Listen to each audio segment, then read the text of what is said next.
नमस्कार मित्रांनो, मजेत ना? आम्ही पण मजेत.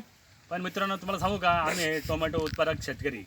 इतका पाऊस झाला ना मित्रांनो, हे बघा आमचे टोमॅटो सगळे खराब झाले मित्रांनो. दिवाळी इतकी खराब गेली ना मित्रांनो की टोमॅटोला बाजार नाही. एका जाळीला भाव मिळतो 100 रुपये आणि खर्च आहे 150-200 रुपये जाळीला मित्रांनो. शेतकऱ्यांना काहीच परवडत नाही मित्रांनो. शेतकऱ्यांची दिवाळी इतकी खराब गेली मित्रांनो. हे बघा, हा माझा मुलगा आहे, याला कपडेसुद्धा घेतले नाही मित्रांनो. खूप खराब दिसते मित्रांनो. तर माझी आहे ना माननीय फडणवीस साहेबांना विनंती आहे मित्रांनो की आम्हाला तुम्ही हेक्टरी 50,000 रुपये द्या. खूप खराब परिस्थिती आहे मित्रांनो.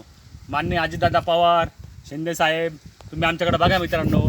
हीच परिस्थिती जर बारामतीत आली असती ना अजित पवार साहेबांच्या इथं, तर त्यांनी हेक्टरी आहे ना 1 लाख रुपये दिले असे मित्रांनो. तरी तुम्ही आम्हाला आहे ना मायबाप सरकार हेक्टरी 50,000 रुपये मदत करावी. हे बघा मित्रांनो, टोमॅटो बघा कसे आले. टोमॅटो पूर्ण पडले मित्रांनो, खराब झाले मित्रांनो. हे बघा सगळं खराब झालं आहे. माझी मायबाप सरकारला विनंती आहे की हे बघा सगळे आम्हाला तुम्ही 50,000 हेक्टरी मदत करावी कृपया करून, हीच माझी विनंती आहे.